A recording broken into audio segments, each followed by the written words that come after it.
Ada, on the other hand, knowing that though Francis may not accede to this, but decides to tell him. Upon telling Francis, Francis becomes so infuriated that he beats Ada mercilessly. He so beats her that even the neighbor deemed Francis a foolish man for beating a woman who has just been discharged from the hospital for the very first few weeks, not minding if the woman was working for him and supporting him in every family expenses and his study. Ada was grieved. She had nobody else to talk to other than her brother Boy, who from the very first time never supported her marriage with Francis. Boy from the beginning knew that Francis looked like those men who could live off a woman. Ada, a set of them, just finished secondary school and was filled of religious ideas that you can change anybody either by good character or by prayer. But this was a totally wrong philosophy, as Francis, on the other hand, has refused to change. Later on, Francis realizes that he has failed his exam woefully again and this time blames it on Ada. He writes his parents about the CAP, which is the family planning Ada went to, and alongside he's being tired of getting married to Ada. As time goes on, Ada realizes that she is pregnant again. This time she refuses to cry. She goes to see an Indian doctor immediately. She narrates to the doctor about her ordeal and desires to remove the child or to terminate the child. Having sympathized with her, the doctor gives her an abortion pills to take. On the other hand, as the situation continues to be a challenge, she forgets the pregnancy and concentrates on working and enjoying her new job at the Chalk Farm Library. So at this point, we should note that Ada got a new job at the Chalk Farm Library. It is in this library that Ada comes in contact with Mr. Bill, who she sees as her first real friend outside her family. Through Mr. Bill, she gets to know of great black writers other than Chinua Achebe and Flora Wamba by reading James Baldwin. Ada comes to love black as she realizes that black is beautiful, which Mr. Bill confirms. 3 months later, she realizes that the pills given to her by the Indian doctor did not work, and she decides to go and see the doctor. The doctor, upon seeing Ada, angrily tells her that the pills he gives to her is not to abort the baby. In response, Ada tells the doctor, "Alright, so I am having the baby, right?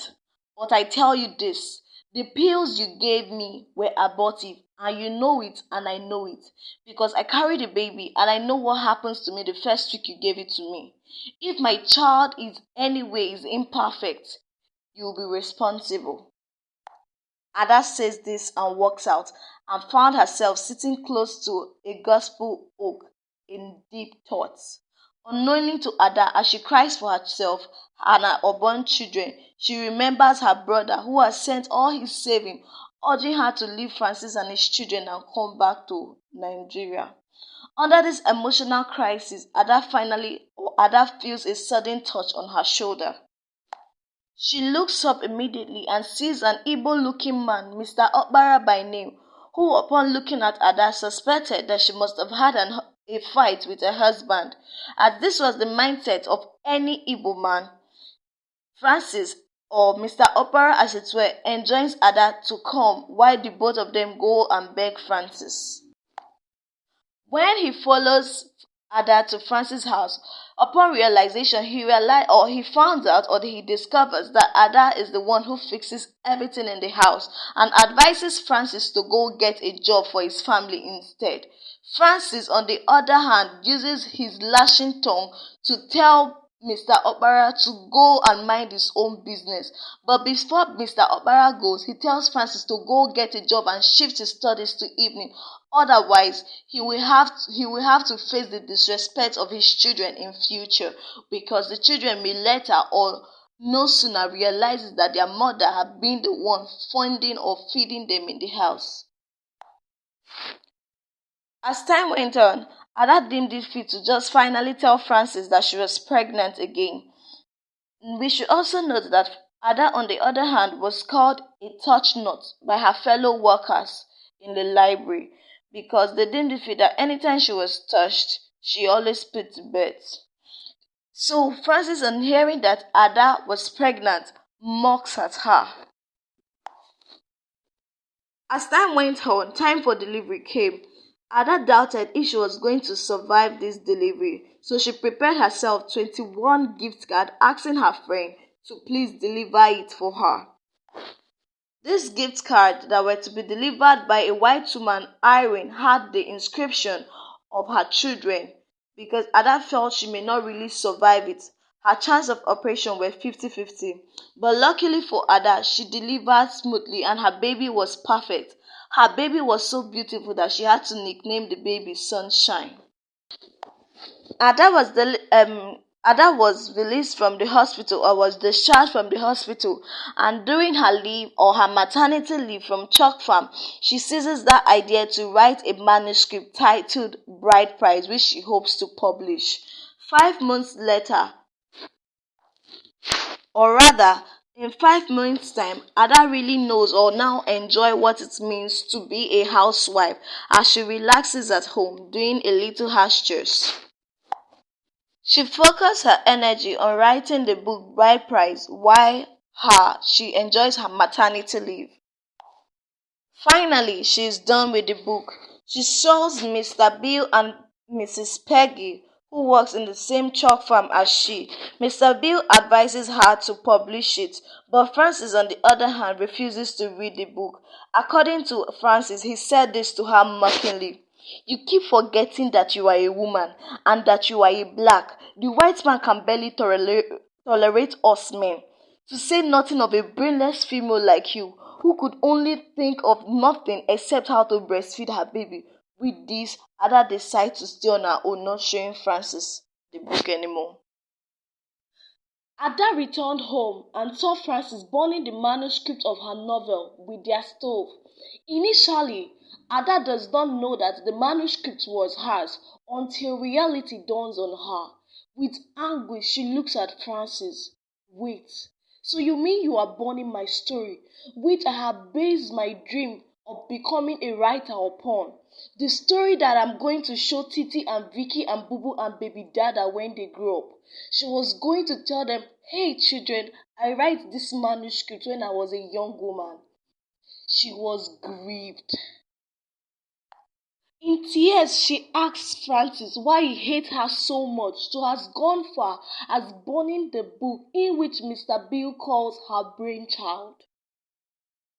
With this, Ada tells Francis bluntly that this is the end of the road, adding that she can forgive all his crimes in the past, but this one was far-fetched.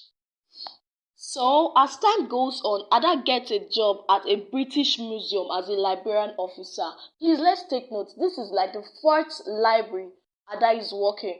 Remember the American consulate? Remember the, what's it called now? North Flinty Library, the Chalk Farm Library, and now the British Museum as a library officer. Francis, on the other hand, seeing that Ada has gotten a new job, abandoned his old job with the feeling that now Ada is receiving more large amounts, so therefore she will fend for every other thing.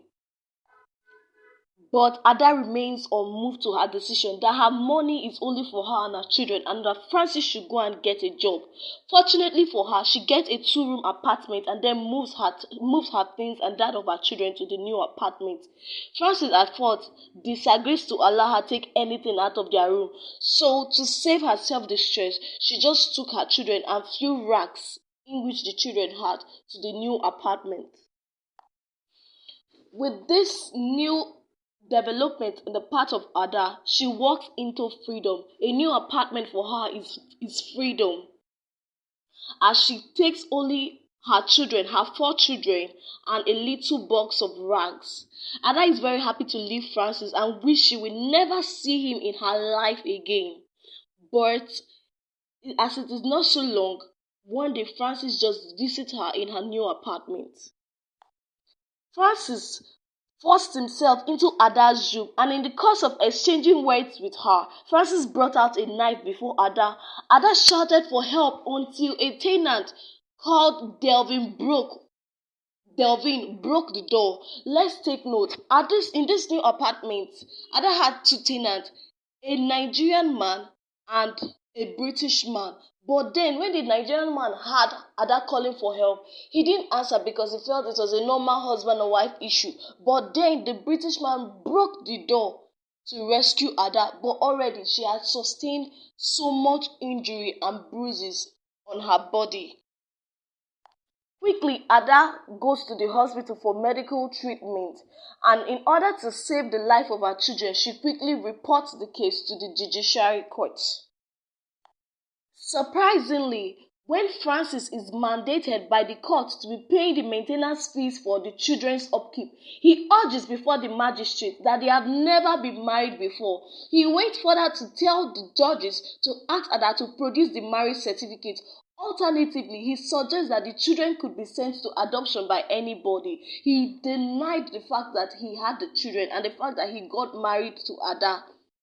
This was so disappointing because he knew that the day Ada left the house, Francis also burnt everything that has to do with him ever being together with Ada. At the end, Ada walks out of the court at Clerkwell. Note, Clerkwell, crying with tears flowing down her cheek, as she was helplessly or hopelessly standing in Camden Town. While she was still standing in Camden Town, she hears a voice that calls her Nena. She turns around and remembers that it's her longtime friend. That's her longtime friend she knew when she was back then at Methodist Girls High School College. The man asks Ada whether she finally marries Francis, which Ada concurs to. Finally, her old friend pays for the taxi that could take Ada back to Camden Town because Ada was not having a direct moha. I trust you got value from this particular book, Second Class Citizen by Buchi Emecheta. Please do well to join our in-house competition by clicking on the link below, and don't forget to subscribe and hit on the notification bell. I love you guys. Bye.